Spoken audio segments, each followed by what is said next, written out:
Sahiwal railway station की घड़ी आहिस्ता आहिस्ता 3 बजने का ऐलान कर रही थी। सर्दियों की रात का सन्नाटा हर तरफ फैला हुआ था।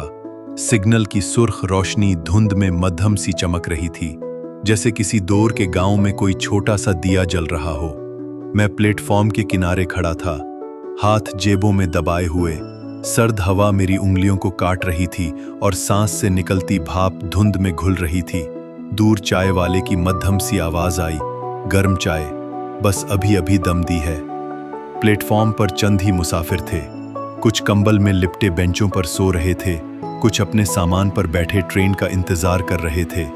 अचानक दूर से ट्रेन के इंजन की सीटी सुनाई दी।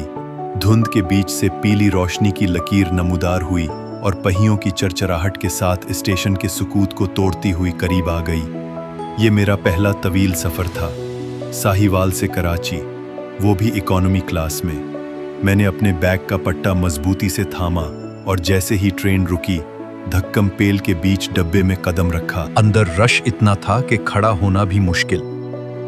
लोग कंबल ओढ़े बैठे खड़े या अपने सामान पर दबके हुए थे। मैंने अपनी बर्थ तलाश की, सेट नंबर 47। लेकिन वहां एक दरमियानी उम्र की औरत, 2 नौजवान लड़कियां और एक 10 साल का बच्चा बैठे थे।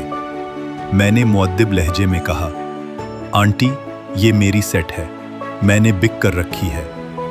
वो हल्की मुस्कुराहट के साथ बोली, बेटा, ट्रेन में पांव रखने की भी जगह नहीं। बेटियां हैं, कहाँ खड़ी रहेंगी? मैंने इर्द गिर्द नजर दौड़ाई। वाकई खड़े होने की भी गुंजाइश नहीं थी। दिल में तरस आ गया। ठीक है आंटी, मैं बच्चे के पास बैठ जाता हूं। वो शुक्रिया अदा करने लगी। मैं बैग घुटने पर रखकर बैठ गया। बच्चा नींद से आंखें मिल रहा था और दोनों लड़कियां खिड़की के पार धुंध को देख रही थीं। ट्रेन धीरे धीरे चलने लगी, पहियों की खटखट और बाहर मध्यम बलब। सफर का आगाज हो गया। आंटी ने नीचे फर्श पर कपड़ा बिछाया और बच्चे के साथ लेट गईं। अब बर्थ पर सिर्फ वो दोनों लड़कियां रह गईं। बड़ी लड़की ने धीरे से कहा, आप लेट जाएं, हम पैरों की तरफ बैठ जाएंगे। मैंने लम्हा भर सोचा, फिर बैग तकिए के तौर पर रखा और कंबल ओढ़ लिया। सर्दी की लहर कंबल के अंदर भी महसूस हो रही थी, मगर जिस्म को अजीब सा सुकून मिल रहा था। चंद मिनट गुजरे थे कि मेरे पांव पर हल्का सा लम्स महसूस हुआ। पहले मैंने समझा शायद रश की वजह से हुआ, मगर वो लम्स बार बार होने लगा। मैंने पांव पीछे खींच लिए, लेकिन कुछ देर बाद वही एहसास दोबारा लौट आया। नींद नहीं आ रही? उसने आहिस्ता से पूछा। मैंने मुस्कुरा कर कहा, सफर लंबा है, गुजर ही जाएगा। वो हल्की सी हंसी।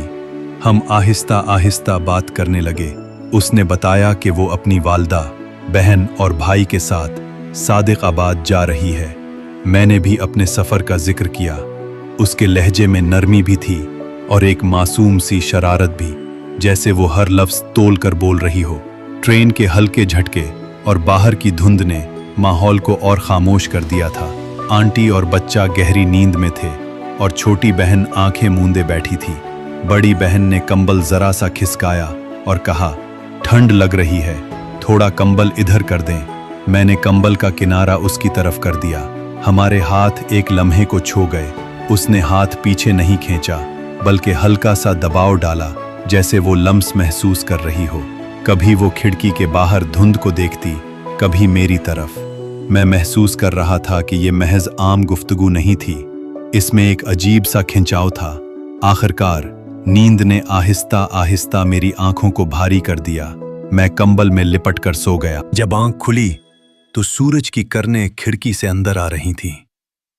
मैंने इधर उधर देखा, वो फैमिली कहीं नजर नहीं आ रही थी। मैंने जेब में हाथ डाला तो बटुआ गायब था। बैग खोला तो वो भी नहीं था। एक लम्हे को दिमाग सन हो गया। रात की सब बातें याद आने लगी। वो लम्स, वो गुफ्तगू, वो मुस्कुराहट, सब समझ में आ गया। ये सब एक खेल था, धुंध में छुपा हुआ जाल। सफर खत्म हो चुका था, लेकिन इस सफर ने एक तल्ख हकीकत मेरे दिल पर लिख दी। ہر نرم لہجہ، ہر مسکراہٹ اور ہر لمس کا مطلب محبت نہیں ہوتا۔